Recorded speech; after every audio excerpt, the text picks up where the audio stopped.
মানুষের মধ্যে যে অধ্যত্ব দেখি, মানুষের মধ্যে যে কি বলে যে অসদাচরণ দেখি, এগুলোর মূলে কিন্তু শিক্ষা, রুট কজ কিন্তু শিক্ষা। এবং শিক্ষাটাকে একটু বলে নিই, তারপরে আমরা মূল প্রসঙ্গে যাব। সেটা হচ্ছে education shows us a new way of life. শিক্ষা আমাদের একটা নতুন ধরনের জীবনের পথ দেখায়, এবং education is the most powerful weapon which we can use to change our life and nation. সবচেয়ে শক্তিশালী অস্ত্র এটা। আমরা নিজেকে এবং জাতিকে যদি উন্নত করতে চাই, তাহলে এর মতো অস্ত্র আর নাই। এবং আপনার একটা দেশের উন্নতি কখনোই শিক্ষার উন্নতির চাইতে দ্রুতগামী নয়। শিক্ষার উন্নতি যত দ্রুতগামী হবে, ওই জাতির উন্নতি তত দ্রুতগামী হবে। আগে শিক্ষাটাকে দ্রুতগামী করতে হবে, তারপরে জাতি দ্রুতগামী হবে। এটা ফলো করে। ফলে এগুলো অনেক, মানে শিক্ষা নিয়ে অনেক কথা হয়েছে। আমাদের দেশের যে শিক্ষা ব্যবস্থা, এর অসঙ্গতিগুলো আপনার কাছে কি কি লাগে? বলছি সেটা হচ্ছে আমাদের দেশে আসি। দেখেন, প্রথমে একটু বলি, শিক্ষা এত যে গুরুত্বপূর্ণ একটা বিষয়, অথচ আমরা শিক্ষার জন্য কত টাকা ব্যয় করছি, এটা আগে আমরা বুঝতে চাই। সেটা হচ্ছে গত বাজেটে আপনার শিক্ষায় মানে মোট বাজেটের শিক্ষায় বরাদ্দ ছিল 12.1%, যেটা এর আগের বাজেটের চাইতে মানে মাত্র 0.23% বেশি। ঠিক আছে, মানে বাড়ছে কত? 0.23%। অথচ ইউনেস্কো বলতেছে, ইউনেস্কো তো শিক্ষা নিয়ে কাজ করে, United Nations education, scientific and cultural নিয়ে। তারা বলতেছে যে এই মোট বাজেটের অন্তত 15 থেকে 20% হওয়া উচিত, আমরা রেখেছি 12। এটা গেল একটা। জিডিপির অবস্থা দেখেন, আমাদের বরাদ্দ হয়েছে গত বাজেটে জিডিপির মাত্র 1.72%। আচ্ছা, জিডিপি, বুঝছেন? অথচ ইউনেস্কো বলতেছে জিডিপির 4 থেকে 6% বরাদ্দ রাখতে হবে শিক্ষায়। আচ্ছা, কোথায় 4 থেকে 6 হচ্ছে প্রেসক্রাইবড বাই ইউনেস্কো, আর আমরা করতেছি কত? 1.72। কোথায় চলে গেছে আর কি। হ্যাঁ, এই বাজেট নিয়ে আপনি আমার শিক্ষা ব্যবস্থা ঠিক করতে যাচ্ছেন, এটা হলো একটা অর্থনৈতিক দিক। জি, এবার আসেন মানে 2 নম্বর একটু, মানে মূল কথাগুলো একটু বলে নেই। আমাদের দেশের শিক্ষা ব্যবস্থা কিন্তু ইউনিফাইড না। হ্যাঁ, আপনি দেখবেন যে স্কলাস্টিকের একজন ছাত্র আর একই ক্লাসের, আর ঘোর গ্রামের একটা প্রাইমারি স্কুলের ছাত্র, দেখবেন গার্লস অফ ডিফারেন্স। অথবা আপনি ধরেন যে ল্যাবরেটরি স্কুল অথবা একটা ভালো স্কুলের সাথে একটা গ্রামের স্কুলের, হাই স্কুলের ব্যবধানটা কত বেশি। অথচ ইন্ডিয়াতে দেখেন, ইন্ডিয়াতে কিন্তু শিক্ষা ব্যবস্থা ইউনিফর্ম। আমি একবার এক ছাত্রকে আপনার ইন্ডিয়াতে পড়াতে চাইছিলাম, মানে পাঠাতে চাইছিলাম পড়াইতে।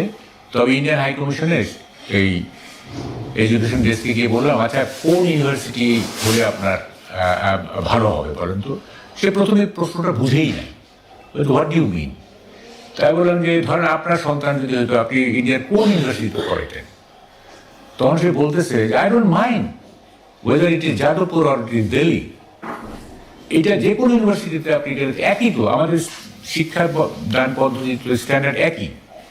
ফলে এটা তো কোনো মানে এটা আমি কোথায় পড়ালাম, কলকাতায় পড়ালাম, দিল্লিতে পড়ালাম, হায়দ্রাবাদে পড়ালাম, এটা কোনো ব্যাপার না। সব জায়গায় একই রকম ইউনিফাইড।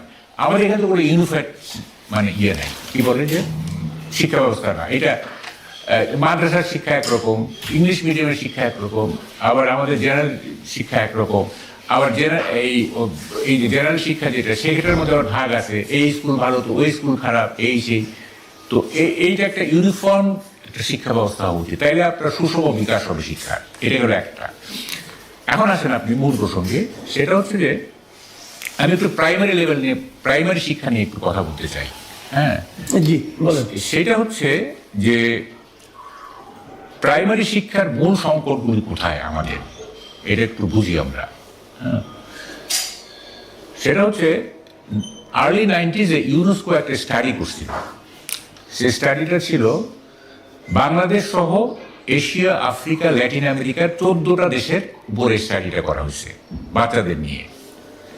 সেখানে ইউনেস্কো দেখলো the average merit level of Bangladeshi students is much higher than those of the rest of the countries. বাংলাদেশের স্টুডেন্টের যে অ্যাভারেজ মেরিট লেভেল সেটা অন্য 13টা মেরিট লেভেলের ছাত্রছাত্রীদের মেরিট লেভেল সেটা অনেক উপরে। তো আর্লি 90s-এ ইউনেস্কো একটা স্টাডি করছিল বাংলাদেশ এবং Asia, Africa, Latin America, third ওয়ার্ল্ডের আরো 13টা দেশ, 14টা দেশের উপরে স্টাডি করছে বাচ্চাদের নিয়ে। তো তারা দেখলো যে average merit level of Bangladeshi students is much higher than those of the rest of the countries. এখানকার বাচ্চাদের আইকিউ, অ্যাপটিটিউড, হ্যাঁ, এগুলো অনেক বেশি। তো তারা দেখলো আচ্ছা এদের মেরিট লেভেল এত ভালো, কিন্তু এরা অন্য 13টা দেশের ছাত্রছাত্রীরা 3 থেকে 5টা ভাষা শেখে, বাংলাদেশের ছাত্রছাত্রীরা তাদের মাতৃভাষাটা ভালোভাবে শিখতে পারে না কেন? কারণটা কি? মেরিট লেভেল যদি ভালো হয় তাইলে এরা কেন পারে না? ওরা তো 3 থেকে 4টা 5টা ভাষা শেখে। তখন তারা 3টা জিনিস আইডেন্টিফাই করলো এইসব কারণে হয় না। একটা হচ্ছে টিচার স্টুডেন্ট রেশিও, ছাত্র এবং শিক্ষকের অনুপাত। বাংলাদেশে ওই 13টা দেশে 25 স্টুডেন্টস আর taught by a single teacher, আর বাংলাদেশে 100 স্টুডেন্টস আর taught by a single teacher by primary school. মানে অনুপাতটা দেখেন কত বিসদৃশ্য। ওখানে 25 জন ছাত্রকে একজন শিক্ষক পড়ায়, এখানে 100 ছাত্রকে একজন শিক্ষক পড়ায়, মানে অ্যারাউন্ড 100।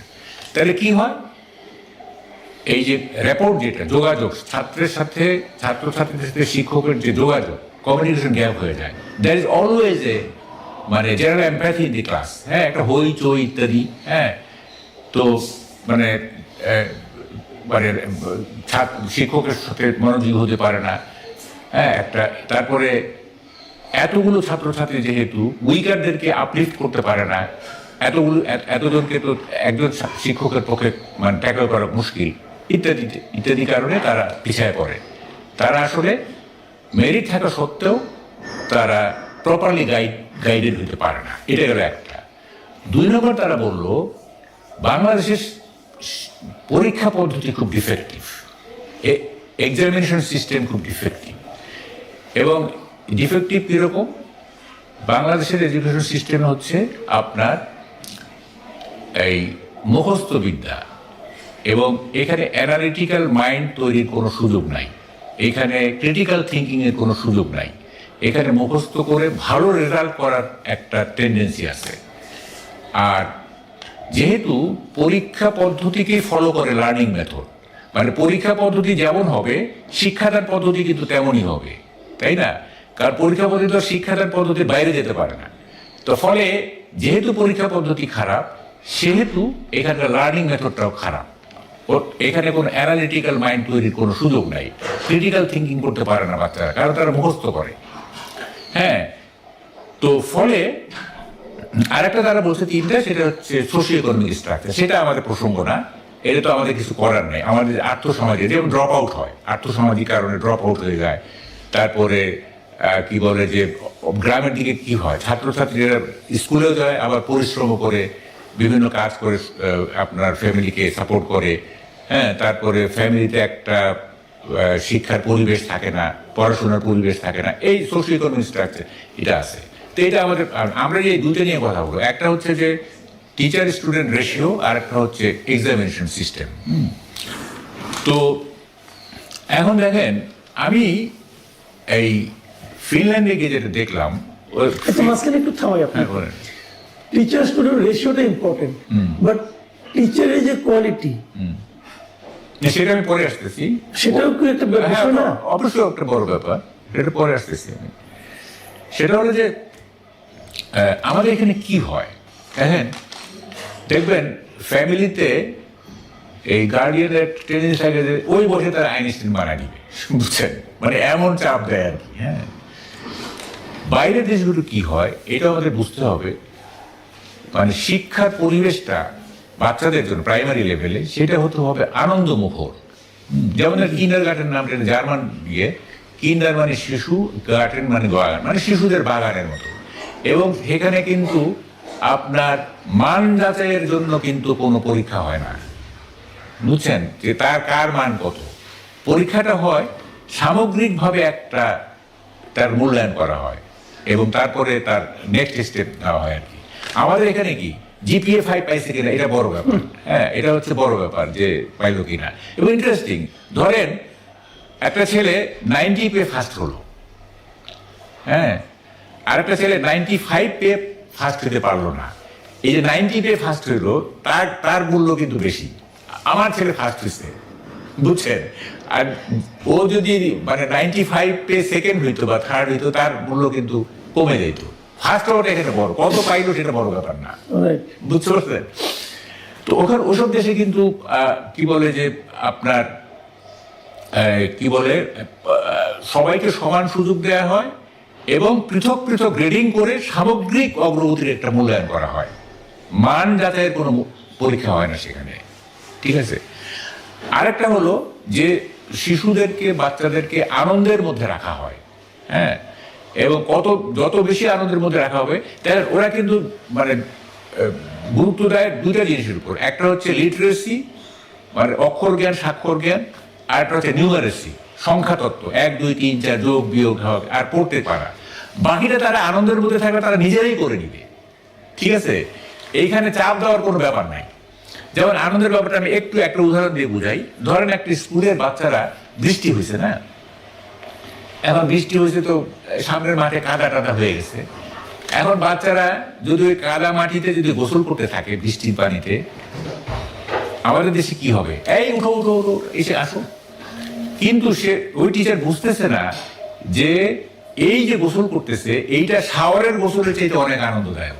তারা বাসায় গিয়ে শাওয়ারে যখন গোসল করবে সেটা কোনো আনন্দদায়ক কিছু না। এই যে কাদা ছোড়াছড়ি করে এই যে বৃষ্টির পানিতে তারা গোসল করতেছে এইটা বেশি আনন্দদায়ক, এটা তাকে করতে দাও।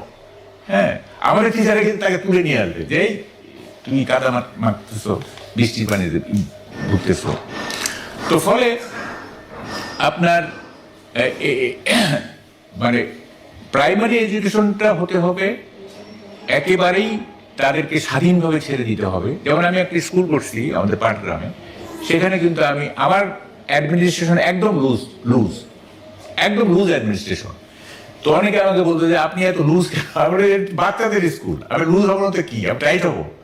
হ্যাঁ, তো ফলে এই জিনিসগুলো খেয়াল রাখতে হবে।